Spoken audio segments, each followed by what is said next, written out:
يا أيها الذين آمنوا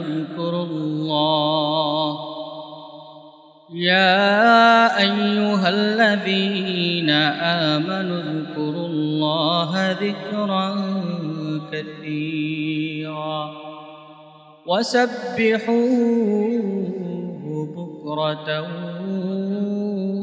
وأصيلا আল্লাহ পাক রব্বুল আলামিন বলেন, ইয়া আইয়ুহাল্লাযীনা আমানু, হে ঈমানদারেরা, উযকুরুল্লাহা যিকরান কাসীরা, তোমরা বেশি বেশি করে আল্লাহ তাআলার জিকির করো।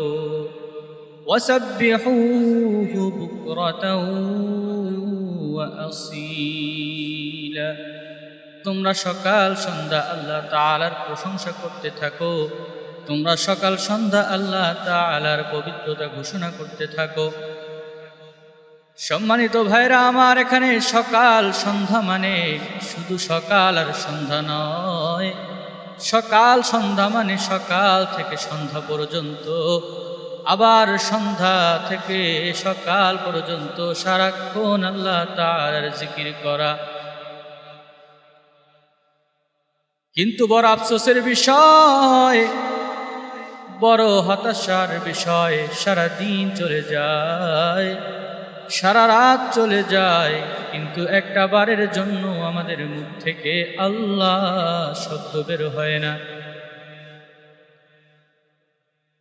যখন কোন বান্দা আল্লাহ বলে ডাক দেয়, আল্লাহ পাক রব্বুল আলামিন আসমানের যত ফেরেশতা রয়েছে সব ফেরেশতাদেরকে ডাক দিয়া বলেন, ও আমার ফেরেশতারা, আমি তোমাদের কোনো ব্যস্ততা দেই নাই, আমি তোমাদেরকে কোনো ব্যস্ততা দেই নাই। তোমাদের সন্তান লালন পালন করতে হয় না, তোমাদের রিজিকের চিন্তা করতে হয় না, তোমাদের কোনো চিন্তা আমি দেই নাই। কিন্তু আমার ওই বান্দারে দেখো, আমার ওই বান্দারে আমি কত ব্যস্ততা দিয়েছি, আমার ওই বান্দারে আমি কত ব্যস্ততা দিয়েছি। তার রিজিকের অনুসন্ধান করতে হয়, তার চাকরি করতে হয়, তার সন্তান লালন পালন করতে হয়, তার স্ত্রীর হক আদায় করতে হয়, মা বাবার হক আদায় করতে হয়। আমার ওই বান্দারে এত ব্যস্ততা দেওয়া সত্ত্বেও আমার বান্দা আমারে ভুলে নাই, আমারে আল্লাহ বলে ডাক দিয়েছে। সুতরাং ও ফেরেশতারা, তোমরা সাক্ষী থাকো, আমার যে বান্দা আমারে আল্লাহ বলে ডাক দিল, আমি আমার ওই বান্দার জীবনের সব গুনাহগুলি মাফ করে দিলাম। এমন ভাবে যে ব্যক্তি আল্লাহ তাআলার জিকির করে, আল্লাহ তাআলার স্মরণ করে, আল্লাহ তাআলা সমস্ত ফেরেশতাদেরকে ডাক দিয়ে একত্রিত করে ওই বান্দার জন্য আল্লাহ পাক রব্বুল আলামিন গর্ব করতে থাকে। আল্লাহ পাক রব্বুল আলামিন ওই বান্দাকে উদ্দেশ্য করে বলতে থাকে, ও ফেরেশতারা, তোমরা সাক্ষী থাকো যে আমি আমার বান্দার জীবনের সব গুনাহগুলি মাফ করে দিলাম। এই জন্য ভাইয়েরা আমার, সারাদিন কত সময় আমাদের অলসতায় চলে যায়, গীবত শিকায়েতের ভিতরে আমাদের দিন কেটে যায়। কি দরকার ভাই? ক্ষণস্থায়ী জীবন, অত্যন্ত অল্প সময় নিয়ে আমরা দুনিয়াতে এসেছি।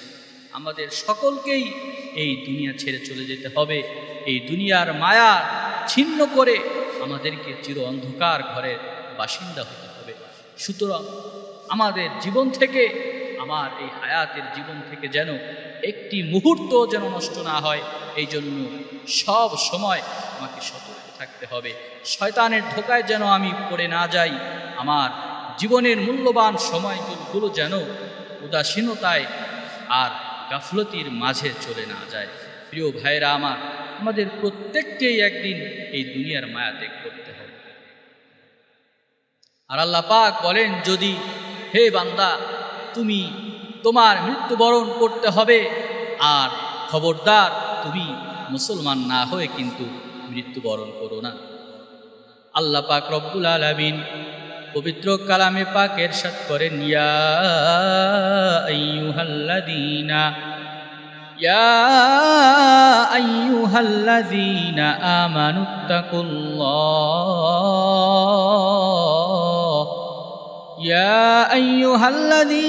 আমানুত্তাকুল্লাহা হাক্কা তুকাতিহি ওয়া লা তামুতুন্না ইল্লা ওয়া আনতুম মুসলিমুন। ইয়া আইয়ুহাল্লাযীনা আমানু, আল্লাহ পাক রব্বুল আলামিন বান্দাকে উদ্দেশ্য করে বলেন, হে আমার ঈমানদার বান্দারা, ইয়া আইয়ুহাল্লাযীনা আমানু তাকুল্লাহা হাক্কা তুকাতিহি, আমি আল্লাহকে ভয় করার মতো ভয় করো, যথাযথ ভয় করো। ওয়ালা তামুতুন্না ইল্লা ওয়া আনতুম মুসলিমুন, আর খবরদার তোমরা মুসলমান না হয়ে কিন্তু মৃত্যুবরণ করো না। ওয়ালা তামুতুন্না, তোমরা মৃত্যুবরণ করো না, ইল্লা ওয়া আনতুম মুসলিমুন, মুসলমান না হয়ে। সুতরাং এই আয়াত দ্বারা কথা বুঝে আসে, মুসলমান না হয়ে কিন্তু মৃত্যুবরণ করা যাবে না। পরিপূর্ণ ঈমানদার না হয়ে যদি আমি মৃত্যুবরণ করি, তাহলে আর আমার কোনো উপায় থাকবে না, আমার আর রক্ষা হবে না। সেই জন্য ভাইরা আমার, সদা সর্বদা আমার ঈমানকে নবায়ন করতে হবে, আমার মৃত্যুর জন্য প্রস্তুতি গ্রহণ করতে হবে। জানি না কখন মৃত্যু এসে যায়, আর এটাই বাস্তবতা, এটাই সত্য যে আমাদের প্রত্যেককে একদিন মৃত্যুবরণ করতেই হবে। এই জন্য আল্লাহ পাক রব্বুল আলামিন বলেন, কুল্লু নাফসিন যায়িকাতুল মাউত, প্রত্যেকটি প্রাণীরই মৃত্যুর স্বাদ আস্বাদন করতে হবে। কেউ মৃত্যু থেকে পলায়ন করতে পারবে না, কেউ বাঁচতে পারবে না। তুমি দুনিয়ার যেখানেই গিয়া লুকাও, যেখানেই গিয়া পালাও, তোমার সেই পলায়ন তোমার কোনো কাজে আসবে না। মৃত্যু তোমাকে অবশ্যই বরণ করতে হবে, মৃত্যুর স্বাদ অবশ্যই তোমাকে আস্বাদন করতে হবে।